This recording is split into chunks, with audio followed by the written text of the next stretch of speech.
Good afternoon, everyone. I am Arushi Maheshwari, and today we will study cardiovascular system. So, cardiovascular system consists of what? Cardio, which means heart, and vascular, which means blood vessels. So, heart is used for what?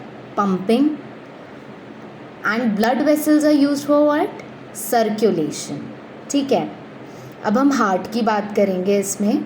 So heart में हम सबसे पहले layers की बात करेंगे. तो इसमें 3 layers होती हैं, ठीक है, आउटर, मिडल एंड इनर. अब आउटर लेयर कौन सी होती है? Pericardium. Pericardium is the outer most layer of heart which consist of parietal and visceral layer. ठीक है, पेराइटल बाहर, विसरल अंदर. फिर मिडल आती है, तो middle consist of myocardium. Myocardium में सारी मसल्स आती हैं हार्ट की, ठीक है, कार्डियक मसल. और इसके अलावा जो हमारे नोड्स हो गए, S A node, A V node, परकिंजे fibre etcetera, junctional tissues बोलते हैं जिनको, ठीक है, वो आ गया मायोकार्डियम में. Then comes the inner most layer. तो इनर लेयर कौन सी होती है? एंडोकार्डियम होती है, ठीक है, काफ़ी थिन लेयर होती है एंड इनर मोस्ट लेयर होती है ये हार्ट की. उसके बाद हम बात करेंगे चेम्बर्स की. तो 4 चेम्बर्स होते हैं हार्ट के, सब जानते हैं इनको, ठीक है. Right atria, left atria, right ventricle and left ventricle, ठीक है, ये 4 होते हैं. अब हम इनके वेसल्स जानेंगे. तो राइट एट्रिया में कौन सी ओपन होती है आके? Superior and inferior vena cava.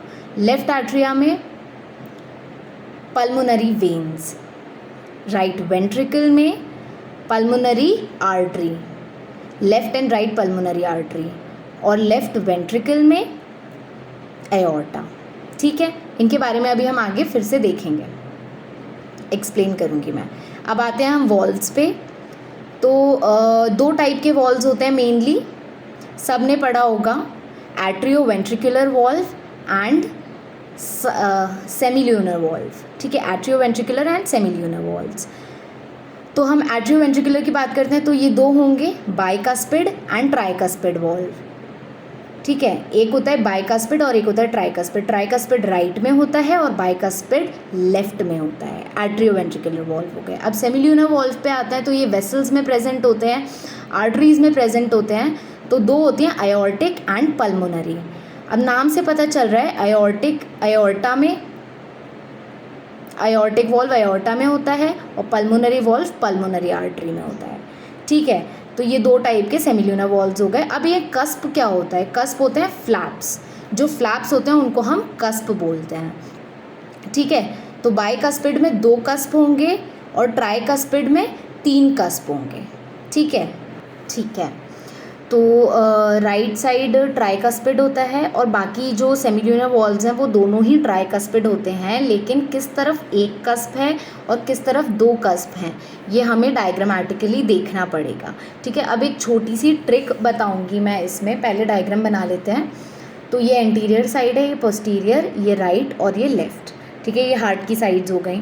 अब इसमें ये जो 2 ऊपर हैं ये सेमिल्यूनर वॉल्व्स हैं, ये हो गया पल्मोनरी वॉल्व और ये हो गया आयोर्टिक वॉल्व, ठीक है. ये हो गया राइट वॉल्व और ये हो गया लेफ्ट वॉल्व. अब लेफ्ट वाला कौन सा होता है? बाइकस्पिड होता है. और राइट वाला कौन सा होता है? ट्राइकस्पिड होता है. अब आ जाओ सेमिल्यूनर वॉल्व पे. तो देखो, पल्मोनरी में एक होता है posteriorly, P for pulmonary, P for posterior. तो एक होता है पोस्टीरियरली और 2 कस्प होते हैं एंटीरियरली, ठीक है, ये हो गए कस्प. अब इधर आयोर्टिक में बात करें तो देखो, एक इसमें A for aorta, A for anterior. तो एक आएगा एंटीरियरली और 2 आएंगे पोस्टीरियरली. ये ट्रिक है, एक एंटीरियर ए से और पी में एक पोस्टीरियर पल्मोनरी में. ये छोटी सी ट्रिक है. अब हम बनाते हैं इसमें. अब देखो, पल्मोनरी में बनाएंगे तो पोस्टीरियरली 1 कस्प बनाएंगे और एंटीरियरली 2 बन जाएंगे. अब आयोर्टिक में एक एंटीरियर है तो एंटीरियरली 1 कस्प बनाएंगे, पोस्टीरियरली 2 कस्प बन जाएंगे. तो ये एक छोटी सी ट्रिक हो गई, वॉल्व्स किस तरीके से होते हैं. ये एनाटॉमी में आपको ज़्यादा काम आएगा, बाकी यहाँ पर अगर आप चाहें तो इग्नोर कर सकते हैं इस पॉइंट को. चलिए, अब एक छोटा सा ओवरव्यू दे देती हूँ मैं बॉक्स की तरह हार्ट को बनाकर, जिससे आपको मोटा मोटा समझ में आ जाए कि हार्ट क्या है. ये हो गई आउटर मोस्ट लेयर, ये हो गए इंटर आर्ट्रियल, इंटर वेंट्रिकुलर और एट्रियो वेंट्रिकुलर सेप्टम्स. अब ये हो गई आर्टेरियल वॉल और ये हो गई वेंट्रिकुलर वॉल, ठीक है. अब उसके अलावा जो भी वेसल्स आ रहे हैं, हर चेम्बर से कोई ना कोई वेसल कनेक्ट हो रही है, तो उन वेसल्स के नाम याद करे जाएंगे. अब ये देखो, ये हो गया एसए नोड, ये हो गया एवी नोड, इनके बारे में अभी हम आगे पढ़ेंगे। और ये हो गया ट्राइकस्पिड वॉल्व, ये हो गया बाइकस्पिड वॉल्व। अब ये है राइट आर्टरिया, ये है लेफ्ट आर्टरिया, ये है left ventricle and this is right ventricle. यहाँ होता है डीऑक्सीजनेटेड ब्लड, लेफ्ट में होता है ऑक्सीजनेटेड ब्लड। अब ये है superior vena cava, inferior vena cava. अब यहाँ से पूरी बॉडी से डीऑक्सीजनेटेड ब्लड आ रहा है, सारे ऑर्गन्स से यहाँ पर डीऑक्सीजनेटेड ब्लड आ रहा है, ठीक है। अब ये डीऑक्सीजनेटेड ब्लड वॉल्व के थ्रू राइट वेंट्रिकल में गया।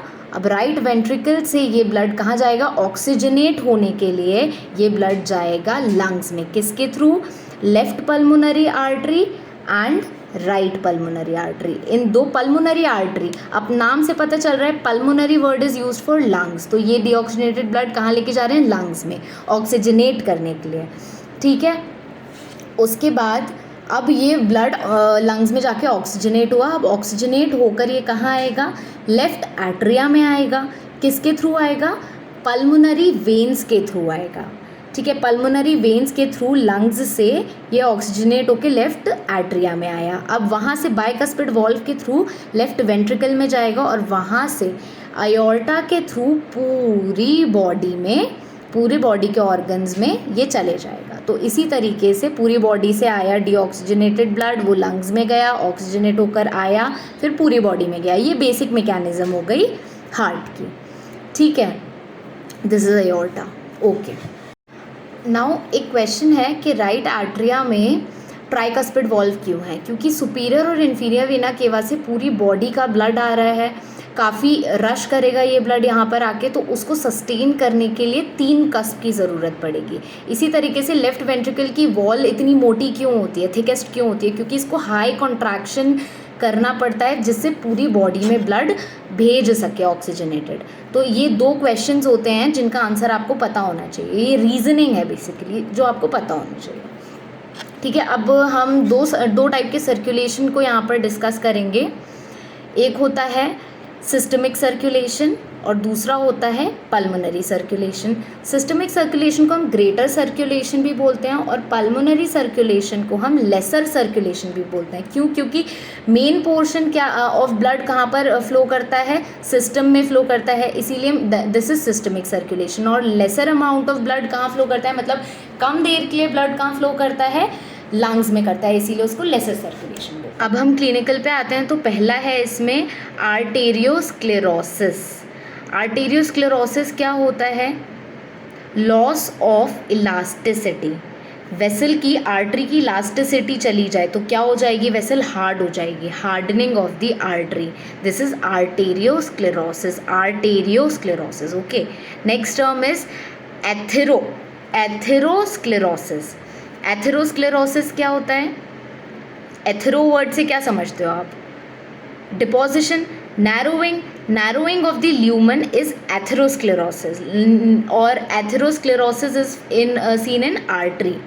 So this is atherosclerosis, narrowing of the lumen of the artery. अब एक टर्म होती है थ्रोम्बोसिस। जो हमारी वेन्स होती हैं उनमें किसी टाइप का कोई डिपोजिशन हो जाए, कोलेस्ट्रॉल डिपोजिशन एट्सेट्रा, तो उसको हम क्या बोलेंगे, थ्रोम्बोसिस। इसकी नेक्स्ट स्टेज होती है thrombus formation. What is thrombus formation, ये जो क्लॉट बन के ये मूवेबल क्लॉट बन जाए जब, उसको बोलते हैं हम थ्रोम्बस फॉर्मेशन। अब ये थ्रोम्बस है, मूवेबल क्लॉट है, अब ये मूव करके कहीं पर फंस जाए, this process is embolism, movement of this clot and उसका फंस जाना कहीं पर जाके, ब्लॉक कर देना किसी जगह को, this is embolism. Okay, thank you.